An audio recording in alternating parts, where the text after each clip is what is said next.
What's going on, Paisanos? V here, coming at you guys with my updated Shaddoll Invoked deck list.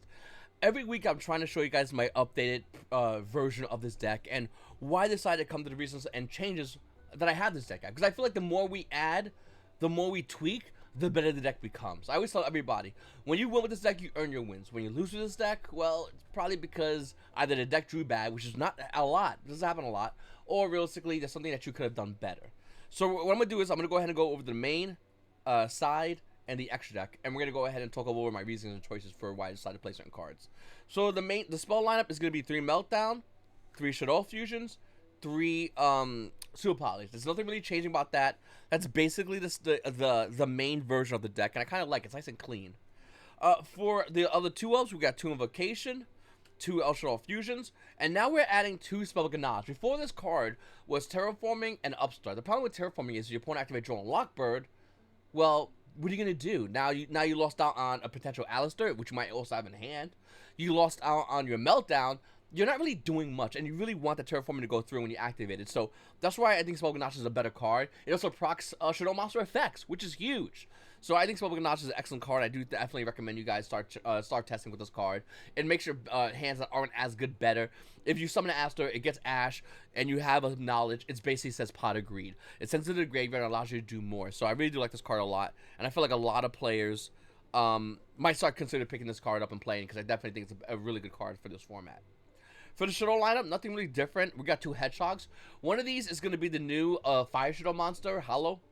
I'm definitely going to be testing that card out in my upcoming live streams. And if you guys want to check me out playing this deck on live streams, go ahead and make sure to follow me on Twitch TV, YGO_Paisano. Link's going to be down below. And I'm going to be trying this new card out whenever I get it. Hopefully soon. Tomorrow, hopefully. Or today, just watching it.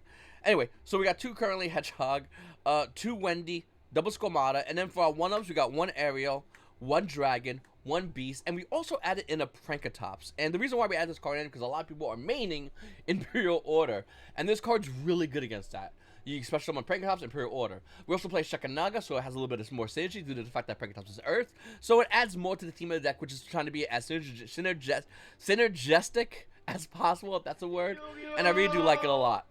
Then for hand traps, we still have our 3 Phantasmes, 3 Draw Lockbirds. This card's insane. It keeps ending our opponent's turn. And I think that's huge. When they play against Dragon Link, they make a crappy board, and we want that. We want them... Listen, I don't want you necessarily to end your board. I want to proc my Shaddoll Fusion, so go in your extra deck.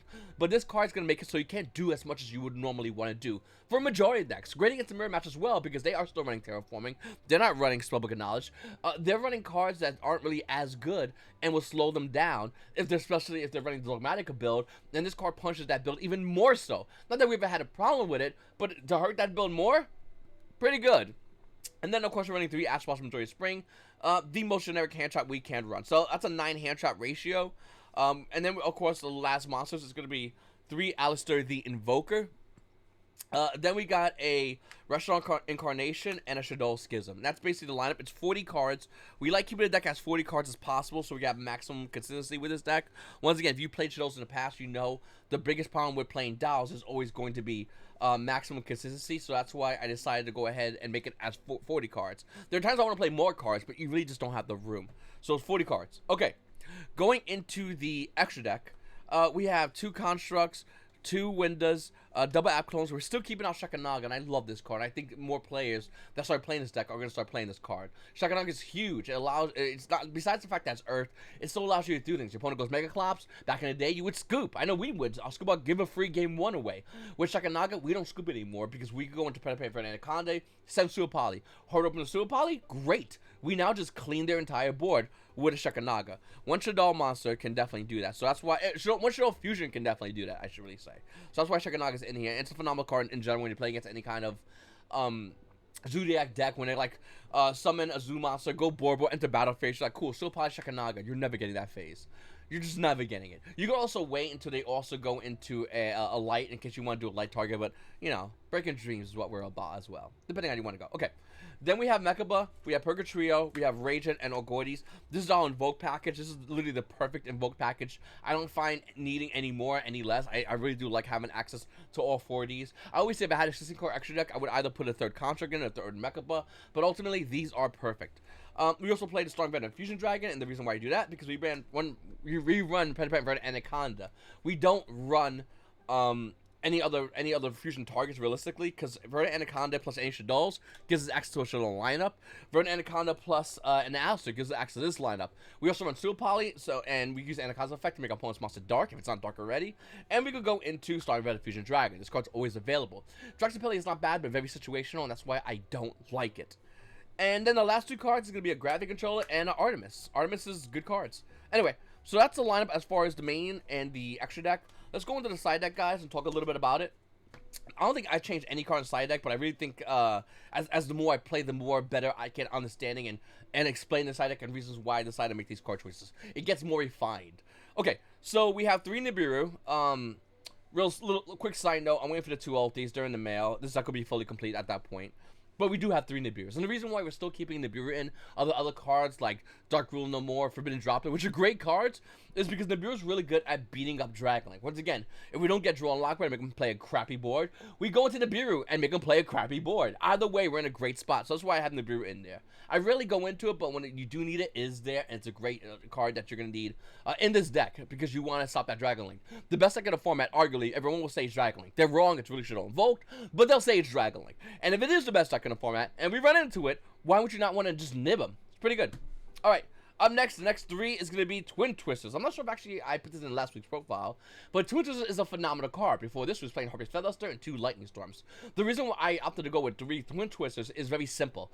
It's because when we play against any Prankin matchup during the Sandman phase, we're going to activate Twin Twisters and pop up 2 of the back row. That deck runs are going to be 1, which is not bad. We run that as well, so it doesn't really do anything. But specifically, that deck decides to run cards like Prankin's Pandemonium, which can only be activated during the main phase. If you stop the Prankin's Pandemonium and you activate Shaddoll Fusion, we're in a really good spot. That game is basically over for the Prankits matchup. So that's why we activate this card. Also, people play Mystic Mine more. A lot more. Mystic Mine. Konami forgot to ban it. This card's also good against a mirror match when you want to hit a Shaddoll Schism. Yes, it doesn't get rid of Shaddoll Schism right then and there, but you can aerial that Schism away and don't have to worry about it. So that's why this card's really important. There's other ways to get right around Schism. I don't really shy this card in against a Shaddoll mirror match unless I see some more like Dogmatica stuff. If they're playing Dogmatica, they're probably playing Ice Dragon Prisons, and then they're definitely playing Schism. So that's when I actually kind of want to side this card in. Other than that, I don't really do it as much. Then we played 3 Triple Texas Talents. This card's the best card in the game. I'm not giving any more reasons to that. Like, I'm sorry if you don't have it. Here's the cards you run instead. Pot of Greed, Change of Hearts, or Confiscation. People ask me all the time, V, I don't have a playset of talents. What do I do? There's no one card that can kind of equate the power level how broken this card is. The best you could run, instead of 3, no big deal, a Kaiju. It's not amazing, but it'll get the job done. Is it going to win you games? Kinda, not really. But it's not, once again, there's nothing like this card in the entire game. This card literally has 3 cards that are currently on the ban list. That's how good this card, like, it's absolutely not even close. Okay. Then we're still running evenly matched due to the fact that there's a lot of Eldritch players out there. And when you play against Eldritch, resolving evenly match is huge because you're just basically telling them whatever traps they have set that are Eldritch traps, plus the Eldritch monster, especially Golden Lord on board, they're going to have to give it away. And that really puts them in a really bad spot. Or they're going to have to preemptively activate cards they just don't want to activate. Once again, making an opponent do things they don't want to do makes us win our games. Our opponent plays in a bad game state, we're going to immediately take advantage of that. So that's why this card's in there. It's a phenomenal card. Almost as good as they're going to be 1. So we're still seeing a lot of decks, and the Magic the Gathering term is tribal. Decks that just have one kind of overlaying theme. When you play against Zodiac, this card's really good. When you play against Tri Brigade, this card's decent. It's not bad. It's all right, depending on the game state. I think I put it in. It worked decently for me. But when you play against a lot of decks, I want to do one thing. This card's really good. Also good against Eldritch. If you go first against Eldritch matchups, you activate this after they bring on Golden Lord. They're not bringing out Eldritch traps because they're all zombies. Being the fact they can't bring out Eldritch traps, they're just gonna have to have a Golden Lord on board.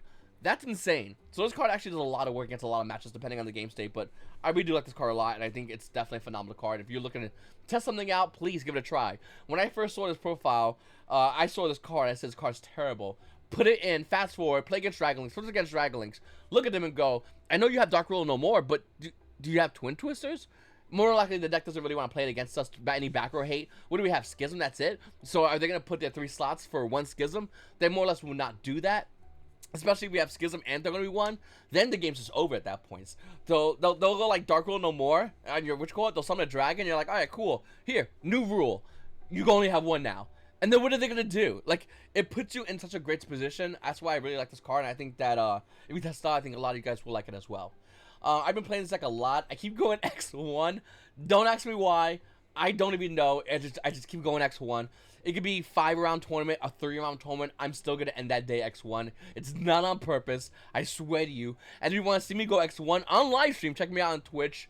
I try to win those games, and I somehow lose one game and don't lose anything else. But when you go X1, you go X1, and I'm literally always the bridesmaid, never the bride. Anyway, I really appreciate you guys watching my video. Thank you so much. And if you guys would like to subscribe and see more deck profiles, I also do commentary on which I play this deck against other matchups, and then we discuss the game state and the decisions I decided to make, or what my opponent did and how we're gonna react to that, or the cards we played, and then we'll break down what our opponent has to do now. Because a lot of times when we go to unlock board, our opponent's making a really bad board, and they're making a bad board. I'll explain why. How can we capitalize? I think it's really important for a lot of players right now. They're looking to play this deck. Is how can we capitalize on an opponent making a bad board? It's very simple. It's very easy. Go Winda. But besides going Winda, make sure not only do you go Winda, but go and set up more resources. So the minute they get rid of one Winda, you just bring another Winda out there. Or you have an Alistair in the case you try to overextend and pop the Winda, which sometimes they try to do. Alistair in your hand with a Winda on board against dragons feels really good. Oh, you're going to go ahead and activate your guy? Okay, no effect? Cool. Swing, Winda. That game's basically over. And I really do like this deck a lot. Once again, everyone says Dragon Link's the best deck in the meta. Wrong. This is the best deck in the meta. You don't need Dogmatica. Dogmatica, I said time and time again. You're running Dogmatica, and if you're not opening the Deer Servant, it doesn't really do anything for you. Also, if you're not opening the Deer Servant, if you are opening the Deer Servant, did you open any other Dogmatica cards? Because technically you are going neg. And if you feel like you're doing good with that, that's fine. That's on you. But when you open Dogmatica, you open yourself up to a lot of ways to just get banged. One of those ways is evenly matched. One of those ways is they're going to be one. Hell, I might even put Townsend if I'm feeling silly, because why would I not? I'll just take your monster. Or we just run Twin Twisters and take away your resources and or other things you can do. So once again, guys, I really feel like this is the best deck of the meta. It's just one of those decks that if you win, you earn your wins. If you lost, learn why you lost. Majority of the time, it's not because you bricked, it's because you misplayed. Learn from that misplay and become a sharper player. The more sharper you are with this deck, the better you win. There's someone out there who's definitely better with this deck right now that can always go undefeated. That's not me. I'm trying. I'm getting better every day, and I really appreciate you guys watching. And like I said, stay tuned, stay subscribed. Every week I'll probably do an update if I do make any changes. And if you guys want to see me on Twitch, check me out. I'm going to be playing this deck constantly because I do think this is the best deck in the meta. And I'm looking forward to winning the YCS. I'll go X1 and Swiss. All right, Paisanos, this is your boy Veen. You Paisanos. You Paisanos have a great day.